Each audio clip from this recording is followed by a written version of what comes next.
Alright, Oval fans. Now, I'm not going to apologize because this video is actually coming out at a reasonable time compared to how I usually do it. But yes, this video will have multiple photos, not just the same photo like last week. Just to kind of give you a little insight before I get into the review, and I promise it won't be ranty. This second shot of the vaccine hasn't made me sick, but my gosh, it feels like my energy is being zapped repeatedly. No matter how much I sleep or how much I drink water or even, eating just broccoli and fruits, I feel drained. So I honestly don't even feel like doing this video, but since this was a hell of an episode and everybody and their mother kept messaging me about it, even though I said on Instagram and Twitter last night, hey, I haven't seen the episode, don't tell me what happens. And I just finished it. It took me 90 minutes to finish it because I was just unable to hold my attention because of this damn exhaustion. But I will say, this was a 10 out of 10 episode straight up. The acting was on point. Lily looked fine as hell in her outfit. The first scene was hot. And while part of me was like, oh, Jason and Ellie, but then when I remembered what Jason did to Jean, I'm like, F this guy. Stab him for me, Ellie. But no, I thought this episode overall was very well done. I was very pleased with it. And I know last week some people did not agree with my score of a 4 out of 10. And I'm like, well, but this week was definitely the Tyler Perry quality that we, I feel like we remember him for the most, not the quote-unquote mediocre stuff over the past few years. Not to mention all of the videos I did yesterday, recording 15 Monday, editing 15 yesterday. You can understand why I was too tired to really focus and watch the Oval last night on television. But The Skies Have Eyes, episode 20 of season 2. And this is kind of like that episode where it's like, oh, wow, okay, we're getting to the point where since the season is ending, things are really heating up. So before getting into the episode itself, make sure you give this video a thumbs up button to show you like it. Let's try to get to, since it was a 10 out of 10, let's try to get to 100 likes. I feel like we can get to 100 likes. Hit subscribe because I'm getting closer and closer to 200,000 subscribers. Follow me on social media. Links are in the description below. And yeah, if you missed out on any of the 15 videos I posted yesterday, check the channel, but also hit the bell notification icon and select all. That way you don't miss out when I post content on the channel. Let me say, I don't want to jump all the way to the end, and keep in mind I have not watched the full trailer for next week, the one that came on during commercials, because I didn't watch it live. So if I say certain things in this video, I'm really only relating it to this episode, not a preview for next week, which I still have not seen. So don't be one of those people in the comments. The cliffhanger, because this was the part everybody kept messaging me about. The cliffhanger was indeed shocking, but not unexpected, because I did a post as well as 2 flipping videos on it. One, because I talked about it in the trailer breakdown for this episode, where it's like, hey, there's a blink and you miss it moment where Priscilla has a tray and it has what looks to be a gun sitting on the platter. And then in the next very discreet blink and you miss it moment, we see her pick up the gun. And I feel like, okay, this has to be a dream, or did Jason arrange this? What's going on? So when it happened in the end of the episode, I'm like, damn, that was a way to close out the episode, but it's something that I wasn't fully surprised by. And I'm going to be completely honest here, because I made posts on Instagram, Twitter, and in the Oval Facebook group before recording this video. I don't think this is real. I think it's just either a daydream or something like, basically a glimpse into Priscilla's inner psyche, which has been deteriorating or breaking apart throughout the video. Just like last week, I have 4 pages of notes, but let me say, for the most part, I don't really have that many complaints, if any. So we pick up where we left off. Jason, with knife pretty much in his hand at Ellie's throat, says, hey, I just want to talk with you.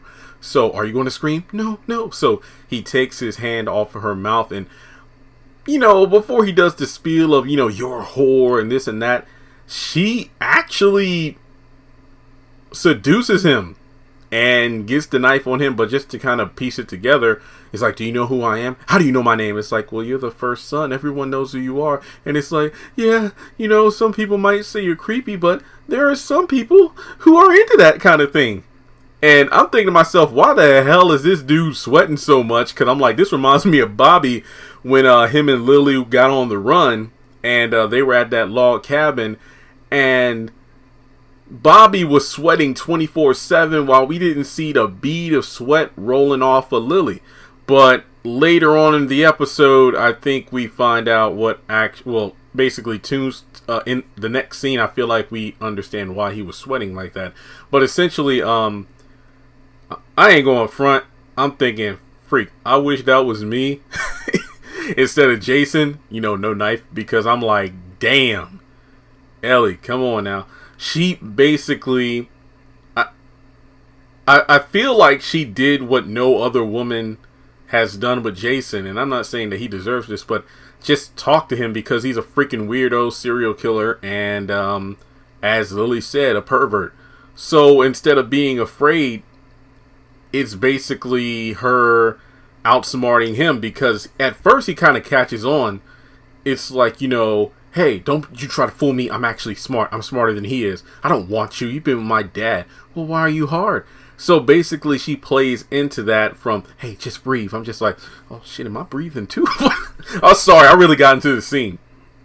Basically, it gets to the point where he pushes her. Have you ever kissed a girl? So she pushes him down on the bed, and it's working, the seduction, because he loosens his grip on the knife. At first, I thought he was going to drop the knife on the floor because he was tense, but then his arms kind of relaxed. And then from there, she took the knife from him and basically was, it's like, oh, you want to talk, huh? You want to talk? You're supposed to be scared of me. So this goes back to like season 1 when Lily confronted Jason, because he's not used to that. He's used to being the one who's in pursuit, the one who's using fear as a tactic, but when it gets flipped on him, he doesn't know what to do. But he actually overpowers her, and I guess the knife did fall on the floor or something, because he then proceeds to try to choke her. It's like, are you afraid of me now? Yes. And then before it can go any further, Alan comes in and knocks him the hell out with a guitar. I don't know how hard he knocked him out. I'm just surprised that Jason was out for as long as he seemingly was. Now, I was under the impression that all of this happened in the middle of the night, but based on the next scene, it seems that Jason had been hiding underneath that bed for hours, because obviously Ellie got home, Jason, in the trunk without her knowing, at the end of her workday. So basically around, I'm just going to assume like 8 or 9 at night time, basically when the sun went down. So in the preview, and we saw Alan come back with the guitar, and I'm just like, oh yeah, he must have came back to pick up some things, but apparently this happened in the morning. So I mean, if Jason was underneath that bed, black hoodie and everything for hours, then I guess that could explain the sweat, but I don't know. So essentially, he comes in there, who the hell is this, Ellie? Huh? What's going on? But then Ellie slaps him like 2 times to get him to calm down. Look, this isn't about me being a whore or anything. This is about, look who's on the floor. Wait, is that Jason? I don't know how he got here. He tried to rape me. So I guess, that was my whole head scratching moment for most of the episode. Ellie kept saying he tried to rape me, but it's like, well, with the knife and everything, would he have killed her? I'm not saying that he wouldn't. It's just that I don't know. Rape is one thing as well as murder. I would have said both, because first of all, he snuck out with a freaking knife, so I feel right up front the bastard tried to rape me. But okay, I'm sorry about that. So in any case, Alan wants to call 911. She's like, we need to call the White House about it. What are you going to tell him? That he snuck in and tried to rape me, and then you hit him? It's like, oh wow, you hate me that much, Ellie. You want me to get in trouble, huh? So basically, between surveillance and them being in DC, they had to pick the next move carefully. He actually de-escalates the situation. Like, look, don't call Hunter. Let me call Donald to see if we can get this thing straightened out.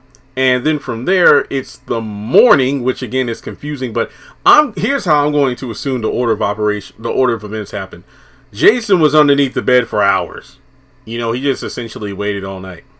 And Alan came back to the apartment the next morning, probably to pick up more stuff. That's mainly the reason I could see him going back, because it seems to be early in the morning, because apparently he had been blowing up Donald's phone for quite a while, because, like, what does this kid want? I mean, it's early morning, he's dressed, ready to start his day, he's eating breakfast, and Lily comes down looking bad in that dress, I swear. So he pretty much asked, so where were you last night? And she taunts him by saying, oh, I was with one of my designers. Lily, all your designers you hired are gay. Well, hey, you're not the only gay man that can be with a woman, huh?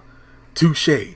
And he, he's taken aback because he had nothing to do with this, but Lily gets a surprise call by Victoria to stop by the White House with some samples for, like a upcoming state dinner, as well as meeting with her father.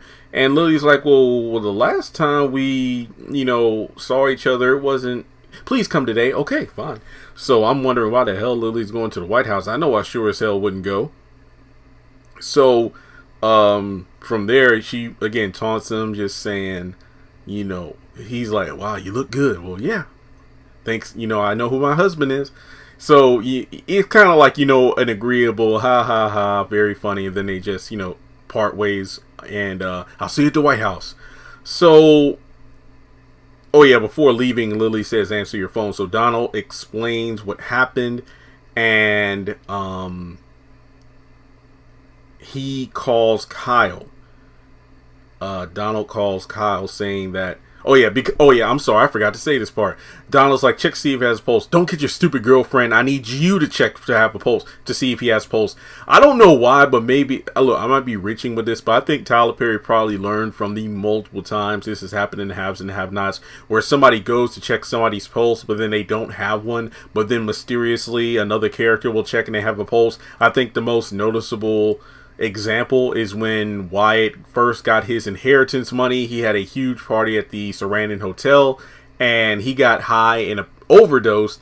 And when the paramedics and the hotel manager showed up, he didn't have a pulse. They couldn't find it. But then David, out of nowhere, he has a pulse. Call 911. So I was just like, wait, what? So I guess that, that definitely wasn't the case here. Tyler Perry's like, yeah, we're going to make the characters actually competent for once in this episode. So he has a pulse.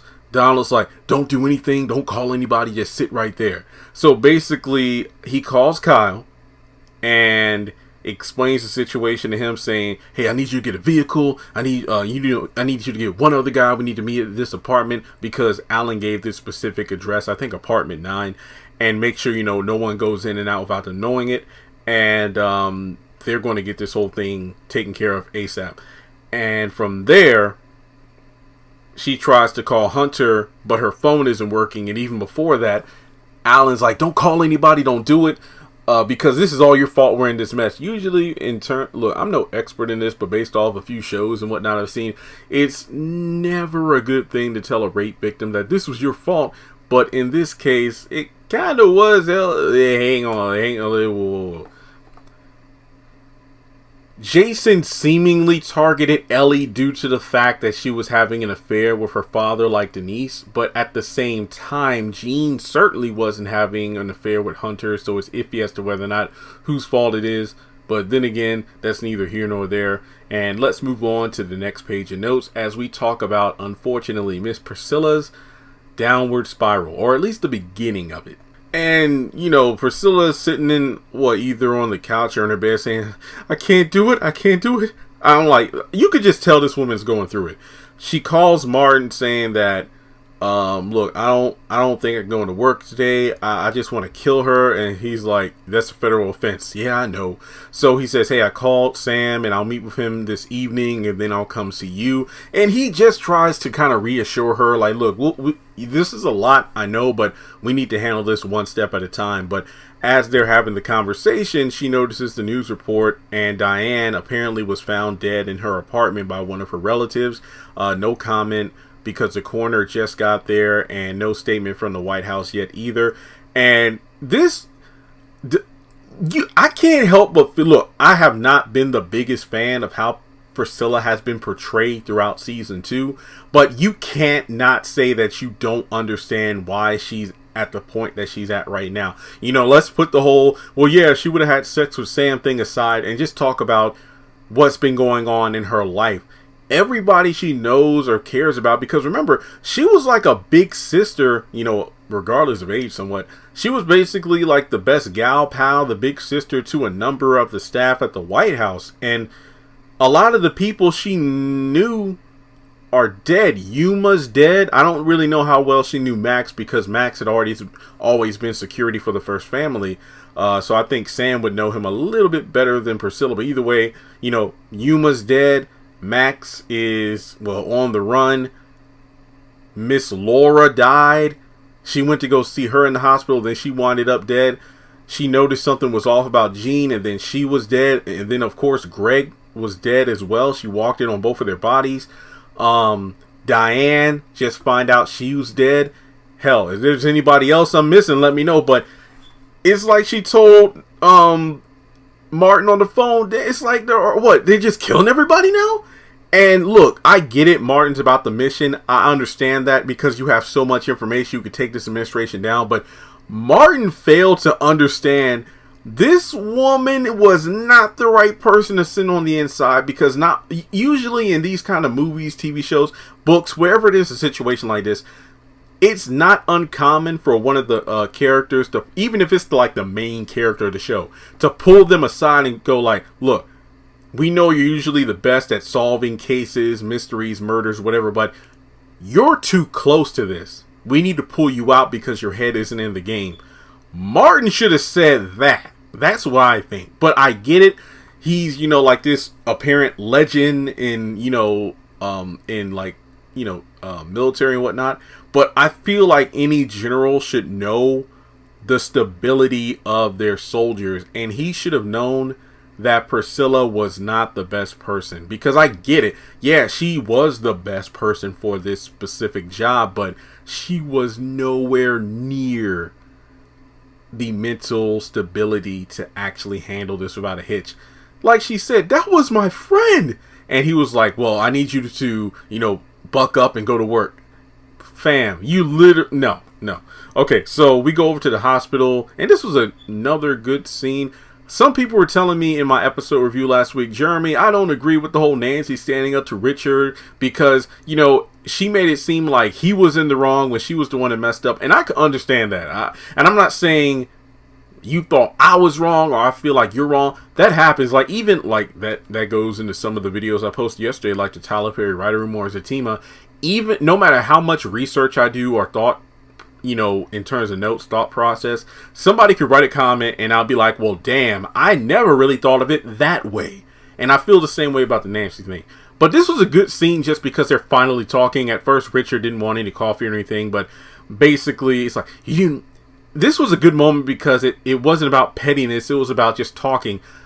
You have no idea how much it hurt me. And you could argue that it's like Nancy was pretty much saying, well, yeah, it hurt you, but what about me? What about me for 25 years? And I did like how she said, look, it doesn't matter how many times I said I'm sorry, but ever since that day, I've been saying sorry through everything from taking care of you when you're sick, having sex with you whenever, however you wanted it without complaint, and I didn't want to complain, cooking for you, making sure you have food on the table and whatnot. And she even goes to say, like, that's why I didn't go to the family reunions anymore. I couldn't stand the sight of you and him being in the same room together after what had happened. Now, I'm not one of those, I don't want to sound like one of those men who say, like, the woman's place is in the kitchen. It's a wife's duty to do this. But is it really right to say, hey, I cooked for you, I had sex with you, I tended to you when you were sick, and that was my way of showing I'm sorry?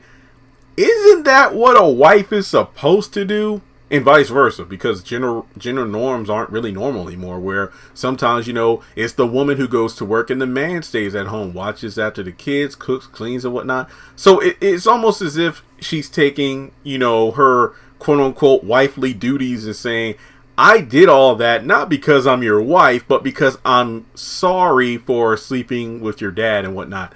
Now, you could say this was a beautiful moment, but I feel like what really takes away from it is the fact that Richard worked his ass off putting money in the bank to provide. And remember when he got shot last season and he was like, I can't stay in this hospital too long because we don't have any savings or whatnot. That's due to the fact that every penny that was put away, Nancy gave that to her sister. Now, most people may have forgotten this, and I understand it because it seems like an eternity ago. Remember, Pickett was born.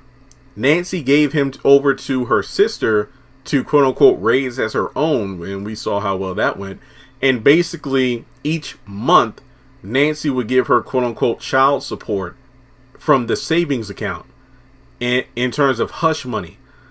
And she said, you're not getting another cent from me. Well, fine, I'll tell the truth. It doesn't matter. I'll do it myself. And the only reason Nancy told Richard the truth was in order to basically say, hey, better you hear from me than from my sister. So all the while you're cooking and basically doing what you're supposed to do as a wife, it's kind of undercut because, yeah, Richard worked hard and whatnot to provide and save money. But then you took that money to give to your sister to take care of your secret child that you had with his father. Now, don't get me wrong, it kind of would have been different if if Nancy got the money from Richard's father. But you literally took the money each month from your hardworking, loyal husband to pay off your sister to keep your secret child / affair in the dark. So even though I'm glad they're finally talking, and for what it was, this was a good scene, a lot of Nancy's actions really take away from the sincerity of what she was saying. But regardless, while it seemed like they were actually making some progress here, Ruth just burst in out of nowhere. I'm like, what the hell? But anyway, this scene was pretty short, but it was effective. So Ruth burst into the room to see, hey, I was just seeing how Barry was doing. And then Richard's like, you better get out of here. I want to come back. And look, I really can't do the best voice impressions right now because, like I said, I'm not really at 100% per se. But in any case, Ruth says, don't come back to the compound because we're all prepared to go meet the Raku if the government comes at our front door. Now, before she got to the help me part, I was thinking to myself, hold on a second. I'm beginning to think that Tyler Perry's just really portraying the Ruth and Tally of the Oval series in no way, shape, or form like that of the Ruth and Tally from the Ruthless series. For example, you know how Ruth was talking about the Raku, we're prepared to meet him, yada, yada, yada. It's like, well, if you watch Ruthless, you know that she was willing to get the hell out of the compound to manipulate the highest, get money, and get the heck out of there and let it fall apart. Kind of like with Tally, she had opened her eyes to what was going on. She was trying to escape. Yet when she first made it to Nancy's house and talked about the glory of the highest, she literally seemed like she was still drinking the Kool-Aid of the Rakadushi, while Nancy literally said, you were brainwashed. His name is Tyrone. He's a con artist. And then she killed herself. And it's like, wait, that doesn't seem anything like the Tally from the Ruthless series. And here we are having Ruth in the same spot. Yet here she is basically saying, when Richard said, wait, did they try to kill me by running me off the road? She pretty much doesn't confirm or deny it. She just says, don't come back to the compound. Callie's with me. Callie's safe. But if you come back, we're all going to kill ourselves. And she's like, help me because they're out there. Wait, out there? I don't know if she meant like outside of the hospital or right outside the door. Basically, some of the people from the Rakadushi were there to ensure that, yes, Ruth was allowed to go just to see how Barry was, and that's it. But I'm thinking, wait a minute. If the Rakadushi are allegedly there, do they know Richard, Dale, and Sharon's condition? I get that they all... It's not really making sense, and I feel like in some respects Tyler Perry is kind of writing the Rakadushi to be semi as inconsistent and incompetent as the Malone family and the haves and the have-nots, where at first they were this impending force to be wary of, to being incompetent, leading to their potential downfall. So do they not know Richard's alive? I mean, sure, using Callie as leverage, but it's like the trolley problem. Do you save one person on the single track, or do you save like the 10 people strapped on the other track? You know, I get you want Callie back, but like I said in my video where I talked about it, Ruth uses Callie as a bargaining chip, because really without Callie, Barry's in the hospital. Callie, without Callie, there's no reason for them to just say, freak it, we're going to the Rakadusha compound, and then they all kill themselves. It doesn't really matter. So we'll just have to wait and see. So from there, she leaves, and Nancy said, what are you going to do, Richard? I'm going to call Sam. So we go over to Sharon's room, and Kareem wakes up when she does, and she's not used to resting, and that makes sense. Look, I'm in the same boat, because I need to just sit my ass down and not work, but I'm just used to it because I'm trying to get this whole house stuff set up, so, always working. But he's like, well, you need to get used to it when we're married, and it's like, oh, you really mean it, huh? And yeah, in the last episode, she said she'd think about it, and she put the ring on anyway, just like, Gary and Andy, where she hadn't said yes, but it's like, oh, okay. She basically says, I see, as in, I see how devoted you are and how serious you are about getting married, Kareem. So then out of nowhere, she gets a phone call, and it's been going off for a bit, but she doesn't want to answer it. Well, actually, Kareem says, don't answer it, you need to rest, but she takes it anyway. And it's a phone call from the number 1, and she answers, and it's Hunter. He wants her to come to the White House as soon as possible for a private tour, but she explains, yeah, well, I got into a car accident. Oh, wow, are you okay? Is there anything I can do to help? And like I said, I'm shocked that the doctor bill didn't come up, because I'm like, look, she doesn't have health insurance. You would think that would be one way for that to be taken care of. But then again, she's like, no, I'm fine. And I wasn't hurt. But it's like, hey, this is my private number. All you need to do is hit redial, even though it'll just say number 1, and let me know as soon as you heal so we can have that private tour. So when she gets off the phone, Kareem isn't like fully in belief that it was the president, but once she explains the situation, yeah, I went over to the White House, and then he, walked up to me, basically like, wait, he just stepped to you like you were a girl in the club? Well, this doesn't seem right. And it wasn't like the jealous asshole of Kareem. It was literally like, wait a minute, something doesn't seem right about this. And Sharon says the same thing, and she says, you know what, I'm not going to call. Like, he's married, 2 kids and everything. Nah, just preying on young black women. No, I'm not going to do that. So we'll see how long that lasts. But, at the moment, it seems like she won't call him back for that private tour. And I know that Trump had a Twitter, and look, let me know if I'm wrong, but I thought the president wasn't allowed to have like a cell phone. I know like when Obama went in, it's like, it said he couldn't smoke or anything, but I thought the president wasn't allowed to have like a mobile device or anything. Again, please correct me if I'm wrong, but not in an asinine way, like my ignorance if I'm wrong, or if they changed the policy. But because I'm just like, for him to make these just random calls like this, and I know it's just a TV show, but still, I was just curious about that. So then we go over to another scene of characters who I'm just shocked that they're acting the way they're acting. Victoria walking around and notices Frida coming out of Jason's room and asks, have you seen my son? No, ma'am.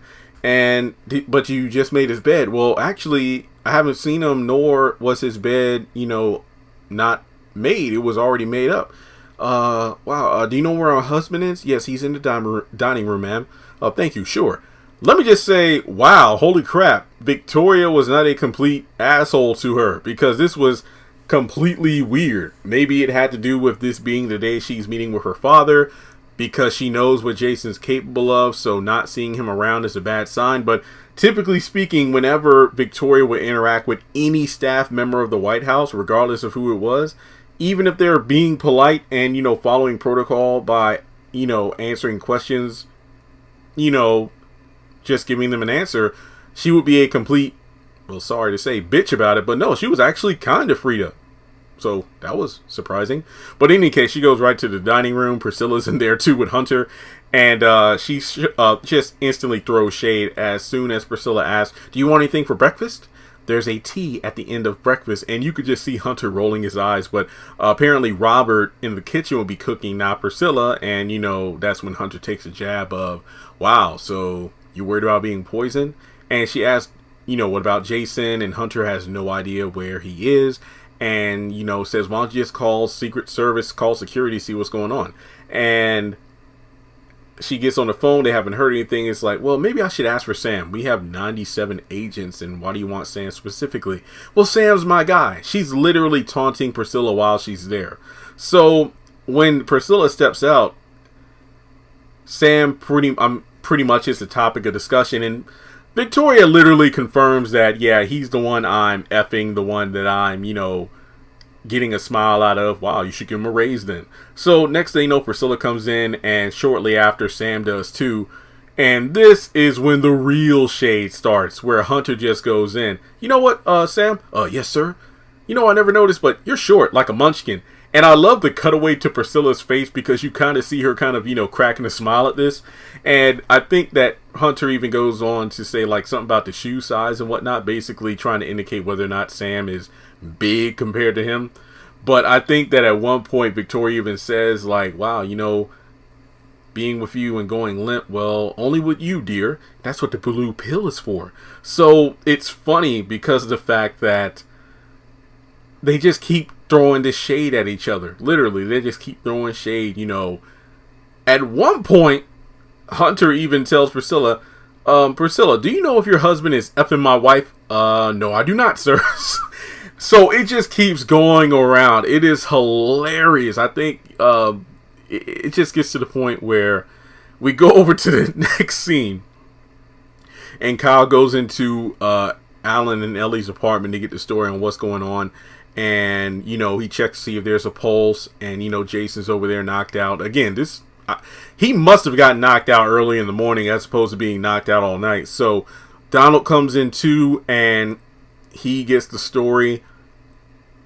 Him and Alan are to put Jason's body in a laundry bag and then put it in a vehicle to transport him back to the White House. And it's funny because after that, Donald tells them to get dressed and go to work like nothing happened. And you could just tell by the look on his face, like, oh, this little bitch here. So Sam actually chews out Alonzo and the rest of the security staff because they lost eyes on Jason.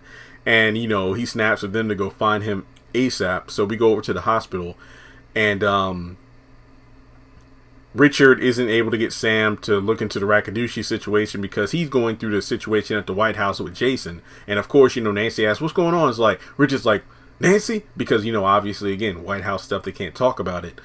And he'll get back to them soon. Barry actually wakes up. Nancy goes to get a nurse because he seems a bit loopy. He doesn't really remember what's going on. All he can remember is he overheard Ruth was in the room, and he saw Callie, but he doesn't know if it was a dream or not. And I think he said something about, why is my hair cut this way? I did not go back to see if his hair was cut a different way prior to getting abducted. I just hope the man wasn't cleansed. We just know he was drugged. So from there, you know, he wants to get out of bed. And this was one of my favorite acting scenes from Barry. Probably because it was calm and subdued. Sure, he was a little, we gotta get out of there and save her. But it seemed more digestible to take as opposed to, I need to find my daughter. No, it was like Richard saying, we know where Callie is. Sam and I, we're going to work on it and get it. But you need to stay here and get, you know, you need to get better. So he just reassures his son, we're going to handle the situation. Which, this is the level-headed kind of conversation they both should have had.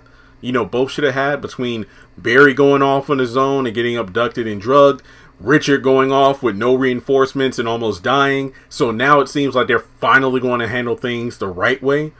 We go over to Blakely's place, and she briefly confronts Bobby when he gets back after meeting up with Lily. And, you know, it's kind of a, hey, thanks for, you know, putting me and Max up. So it's kind of like their first civil conversation with each other. And it's like, are you a patriot? Look, this administration is terrible. We need to work together in order to bring them down. And then they notice that somebody is actually coming out the driveway. Max comes out with guns. Him and Bobby have him trained on Martin, who introduces himself. And he pretty much knows who they are, but he just says, hey, look, I just wanted to come see you real quick to let you know there's surveillance everywhere. This administration is wild, but we need to keep things on the DL. Don't call me, I'll call you. And he just walks off. Like, it was just a fun little moment where it's like, okay, but I get it. Like, they literally had to establish, look, I got a meeting with Sam / Priscilla later on. I want to meet with you all, but just stay low. Don't do anything stupid, and we'll get this thing going. And then we go over to the last scene at the White House. So Priscilla lets Hunter and Victoria know that there's an emergency call on one of the lines, and it's Donald calling Hunter about the Jason situation. You know, they're already on their way back to the White House. He was at Ellie's, sir, and you know, he got out. So Hunter is just like, oh my God, Jason, he got out. But he wouldn't tell Victoria where Jason was, just that Jason had escaped again. Again? But this is the first time he's gotten out. I mean, could he be saying again in regards to he went after Ellie just like he went after Denise? I don't know. But either way, Sam rushes in to explain the situation because remember, Secret Service doesn't know where Jason is. Donald, Alan, Ellie, Kyle do know where he is. So while he's trying to, and Hunter now knows too. So when Sam's trying to explain it, he's literally getting chewed to pieces by Hunter, and Victoria doesn't want her man being talked to like that by her husband. Yeah, I know that sounded weird too. So Hunter's like, you know what? You say my son's sneaky? Well, he's more capable. He's more intelligent. I need to just fire this entire Secret Service staff and just get a new one. Honestly, that wouldn't be a bad idea. But in any case, while this is all happening, Priscilla approaches with the platter, and Victoria, you know, starts to go in on her. What the hell are you doing here? What do you want? And Sam's like, Priscilla, because I love the acting in this moment, because we see Priscilla just, as soon as she comes to a halt, and Hunter's like, what, she can't hear either? She just starts twitching.